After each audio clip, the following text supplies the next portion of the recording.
ये कहानी है कमला की, जो एक छोटे से गांव में अपने पति रवि और 4 साल के बेटे नमन के साथ रहती थी। अरे सुनती हो? अरे कहाँ हो? जी आए। क्या हुआ जी? बड़े खुश लग रहे हो।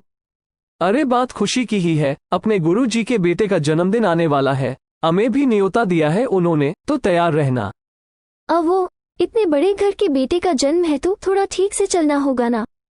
और खाने के लिए भी बहुत कुछ होगा वहाँ। चलो, अपना नमन खुश हो जाएगा। कमला गांव के गुरुजी के बेटे के बर्थडे को लेकर बहुत उतावली थी। कुछ दिनों बाद बर्थडे का दिन भी आ गया। रवि कमला और नमन को लेकर बर्थडे में पहुंचा। पंडाल में एक से बढ़कर एक लजीज पकवान सजे हुए थे, मगर कमला और रवि की नज़र बस मलाई चाप के बर्तन पर ही अटकी हुई थी। जब खाने की शुरुआत हुई तो दोनों ने भर पेट मलाई चाप खाई और छोटे नमन ने भी पहली बार मलाई चाप का स्वाद चखा। असल में रवि की माली हालत बहुत खराब थी, तो घर में 2 वक्त हर किसी को पेट भर खाना मिल जाए, यही एक बड़ी चुनौती थी। ऐसे में ये दावत उनके लिए किसी सौगात से कम नहीं थी। और अगले दिन माँ, मुझे भी कल वाली मलाई चाप खानी है। ठीक है मेरे प्यारे बेटा, बना दूंगी मलाई चाप। हंसी हंसी में कमला ने नमन से मलाई चाप बनाने का वादा तो कर दिया, लेकिन वो खुद नहीं जानती थी कि वो ये करेगी कैसे। रवि एक छोटा किसान था। जब उसकी फसल बिकती थी तभी थोड़े बहुत पैसों का इंतजाम हो पाता था, और उन्हीं पैसों में अगली फसल तक का खर्चा चलाना होता था। और ये बात कमला भी अच्छे से समझती थी। उफ, नमन से बोल तो दिया, पर मलाई चाप बनाने में तो बड़ा खर्चा होगा और अभी तो बहुत तंगी है। इनसे बात भी की तो बहुत गुस्सा करेंगे। इसी उधेड़ बुन में कमला का पूरा दिन निकल गया।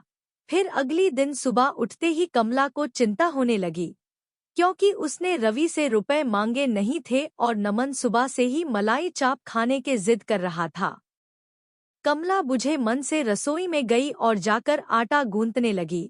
तभी उसे एक ख्याल आया। वो जल्दी से पड़ोसी के खेत से थोड़ी सी ताज़ी सोयाबीन मांग कर ले आई। फिर उसने गुथे आटे की लोई के चौकोर टुकड़े करके उन्हें अच्छे से पकाया और उन्हें मसाले में पकाकर उसमें बिल्कुल चाप की तरह डाल दिया। और फिर माँ जल्दी लाओ ना, मलाई चाप वानी नहीं क्या अब तक? लल्ला लो, ये रही मलाई चाप। अरे वाह, आज तो मजा आ जाएगा। हाँ मेरे बच्चे, लो अब जल्दी से खाओ। इतनी देर में रवि भी आ जाता है और नमन बताता है, पर वो हैरान भी था कि आखिर मलाई चाप बनाने के लिए कमला पैसे कहाँ से लाई। उसने फौरन अंदर जाकर कमला से पूछा, कमला, वो नमन बता रहा था कि तुमने मलाई चाप बनाई है। जी वो थोड़ा सा हमें भी चखा दो फिर।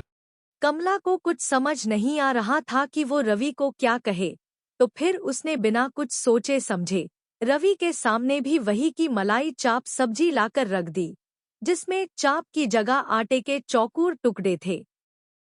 पहला निवाला खाते ही रवि को सारी बात समझ में आ गई। उसने कुछ नहीं कहा, लेकिन जब उसने कमला की तरफ देखा तो उसकी आंखों में आंसू थे। रवि ने उसी वक्त खाना छोड़ा और घर से बाहर निकल गया। रवि के हाथों में एक थैला था जिसमें चाप और क्रीम बाकी मसाले थे, जो उसने मुस्कुराते हुए कमला को थमा दिए। वो सारा सामान उधार लेकर आया था। उस दिन कमला ने पूरी मेहनत के साथ मलाई चाप बनाई। यह वाली मलाई चाप तो जन्मदिन वाले से भी बहुत अच्छा है माँ। सच में कमला, नमन बिल्कुल सही बोल रहा है। तुमने तो कमाल कर दिया। अब मुझे लगता है अब तुम्हारी ये मलाई चाप ही हमारी किस्मत पलटेगी। जी मैं कुछ समझी नहीं, आप कहना क्यों चाहते हो?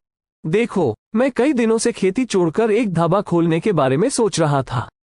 खेती की जमीन तो है ही अपने पास, उसी में एक छोटा सा ढाबा चलाने के बारे में सोच रहा था।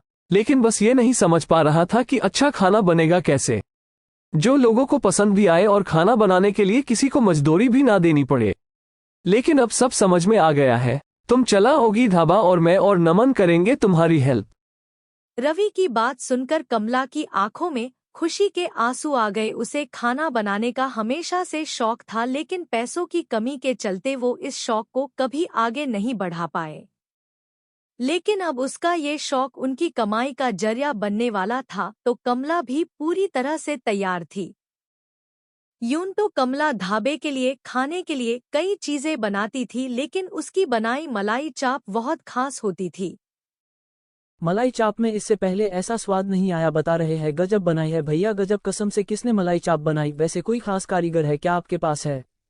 हाँ है ना, और वही इस ढाबे के असली मालकिन भी है, वो मेरी पत्नी कमला, उसी ने बनाया है सब कुछ। ये तो बहुत बढ़िया बात है भैया। भाई अपनी तो एक ही डिमांड है, बिल्कुल ऐसी ही मलाई चाप, बाकी सब आप देख लेना। करीब 300 लोगों की दावत है। और हाँ एक बात और, ये दावत निपटा लो, फिर एक काम और है आपसे। बहुत बहुत शुक्रिया साहब, लेकिन खाने में क्या क्या बनाना है?